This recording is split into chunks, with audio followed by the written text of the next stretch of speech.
يا شيخ، أعاني من نبض في السرة، من وسواس الخوف من الموت والهلع. جربت رقاة كتر، يقولون سحر، مرة يقولون عين وحسد، حتى فقدت الثقة في الرقية والرقاة، مع احترامي لك يا شيخ.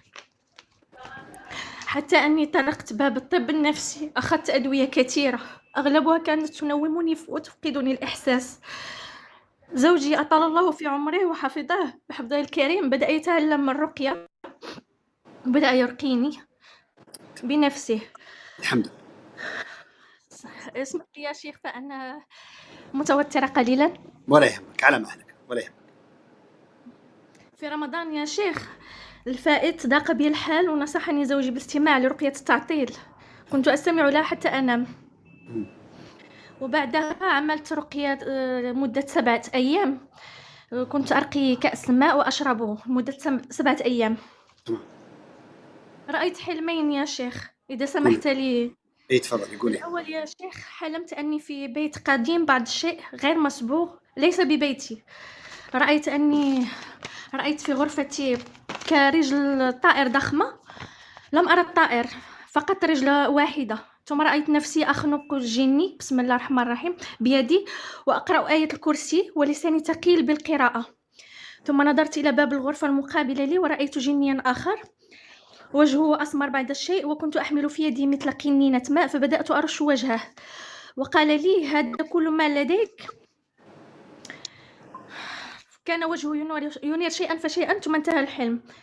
أما الحلم الثاني يا شيخ، كنت في العمل وضاق بي الحال كثيرا، وعدت إلى المنزل، بكيت حتى أني بكيت جدا، وكنت في غرفتي وكنت بين النوم واليقظة.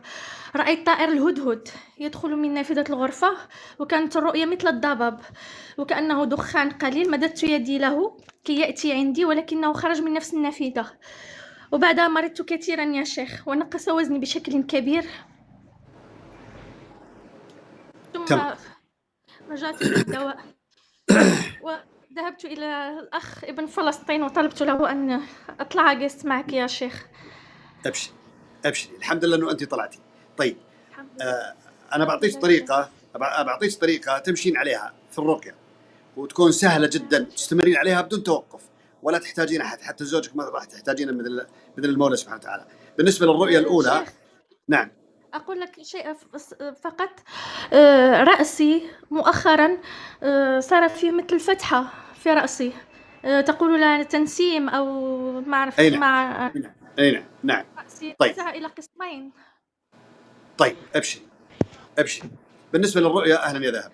بالنسبه للرؤيه الاولى تدل على وجود بعض من الشياطين، وانه انت تغلبتي عليهم برش الماء وبالخنق بايه الكرسي، بدات تتغلبين عليهم، ولكن لا تتراجعين ابدا. فهذا دليل على انه يهزمون باذن الله سبحانه وتعالى بكتابه، يهزمون باذن الله سبحانه وتعالى. نعم، انت ربما تكونين تاذيتي بامر ما وسيرحل باذن الله. الرؤيه الثانيه هذا يدل على رساله. مرحبا ومسهلا، ما مداني والله اقرا الكتابه. الرؤية الثانية تدل على رسالة أو مرسال من الله سبحانه وتعالى، رسالة صادقة تنقل إليك، ويعني بخبر جيد. أما برقية معينة تركين وتنتفعين فيها، أو بخبر سار يغير مجرى حياتكم، يعني راح تسمعين خبر جيد بإذن الله سبحانه وتعالى قادما بإذن الله سبحانه وتعالى. طيب، هذا الرؤى. بالنسبة لواقع الحال يا شمالية، احضري زيت الزيتون، انت تعرفين زيت الزيتون ما يحتاج، جيبي زيت الزيتون. بالنسبه للتنسيم هذه اللي تقولين عليها، او الفتحه اللي بالراس، هذه ضروري تروحين عندكم اذا انت من اي منطقه، من اي دوله. أنا من من المغرب، المغرب. شمال لابد المغرب. ان يكون عندكم احد يداوي او يعالج بهذا الحال، اللي هو ربط الراس وتقفيل المنطقه هذه اللي يصير احيانا فيها فتحه في الراس، تنسيم، فتحه بسيطه جدا في الراس، يعالجونها طبيا بربط الراس او بصبخه او بحاله من هالاحوال. نعم. بالنسبه وضروري جدا تسويها. بعدين جيبي زيت زيتون، اقرأي عليه الفاتحه وايه الكرسي وخواتيم سوره البقره والايه 118 117 118 119 في سوره الاسراء. وتقرأين كذلك الايه 23. قاعده تسجلين الشاشه يا شماليه؟ نعم نعم نعم. تمام. والايه 23 في سوره مرحبا بنت الجنوب، والآية 23 في سورة الفرقان، والآية 23 في سورة الفرقان، والآية 26 في سورة المؤمنون. مرحبا يا بنت الجنوب، مرحبا على راسي. تسلمين تسلمين. طيب. الله يبارك فيك يا بنت الجنوب. تقرأين الآية 26 في سورة المؤمنون من ضمن القراءات اللي ذكرتهم: الكافرون، الإخلاص، الفلق، الناس. تقرأ كل هذول مع بعضهم، بعدين تقرأين سورة الزلزلة، بعدين هذا الدعاء. ركزي على هذا الدعاء: اللهم يا حي يا قيوم، مكرر 3 مرات أو أكثر. بك أستغيث فأغثني، وبك أستجير فأجرني.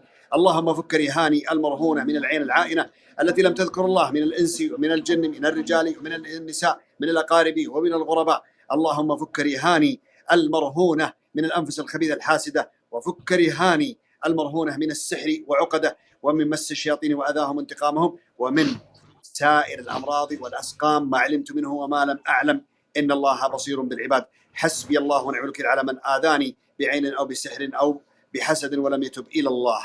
ثم تنفذين بهذا الزيت، وليليا قبل النوم، ليليا قبل النوم ركزي: دهان الرأس كاملا مع منطقة السرة، البطن بمنطقة السرة، كثيرين الزيت داخل منطقة السرة ليليا بهذا الزيت. وبمشيئة المولى سبحانه وتعالى مهما كنت فيه من أعراض سواء طبية أو أيا كانت، وخاصة إذا كانت مصاحبتها عين أو حسد أو لمس من الشيطان أو وسواس أو هلع، سيرحل تماما بإذن الله. إن شاء الله يا شيخ. والله يا شيخ أتعب كثيرا، لا تبكي، حتى أني أحيانا لا كنت تبكي. سأفقد عملي. لا تبكي. توكلي على الله ابن فلسطين. مرحبا. شوفي خليني أقول لك يا شمالية، خليني أقول لك شيء. إحنا لازم نتوكل على الله سبحانه وتعالى، لازم نتوكل على الله سبحانه وتعالى. اليوم أنا صار لي موقف حقيقة بقول لكم عليها أنا بنفسي، يعني مو راحت الإبرة اللي كانت في يدي. اليوم تقريبا الساعة 2 الظهر اللي هو يوم الجمعة، نعم. بعد 2 الظهر تقريبا تألمت جدا، وأنا عرفت الألم هذا وش مصدره، اللي هي حصوة الكلى. عندي دائما تجي بين كل 6 شهور سنة في هالحدود، يتجمع عندي حصوة بسيطة جدا تستقر بالكلية، وبعدين تطلع للحالب، بعدين يخرجها الله سبحانه وتعالى. فوش سويت أنا ما ركنت على الرقية فقط أو ركنت على الطب فقط، جمعت بين الاثنين. بالعادة أنتم تعرفون حصوة الكلى إذا نزلت بالحالب أو بالكلية نفسها خروجها صعب، أحيانا تكون بتفتيت، أحيانا تكون بأدوية قوية جدا، وأحيانا تأخذ وقت جدا، وربما أحيانا تفشل الكلية، يعني لا سمح الله تسبب فشل في الكلى. فاللي حصل معي هذا تكرر عندي أنا أكثر من مرة. على طول مباشرة جمعت بين الأمرين، توكلت على الله سبحانه وتعالى بالرقية، وتوكلت على الله سبحانه وتعالى بالطب، ثم قلت الحمد لله رب العالمين، أكيد إن الله سبحانه وتعالى راح يزيل عني هذا الألم. ركبت سيارتي ودخلت المستوصف جنب بيتي هنا تقريبا. أول ما دخلت عندهم أعطيت الدكتور الحالة عندي، قلت له أنا عندي كذا كذا، وترى هذا مكرر، وكنت متألم جدا. دخلت الغرفة حقتهم، حطوا لي المغذي.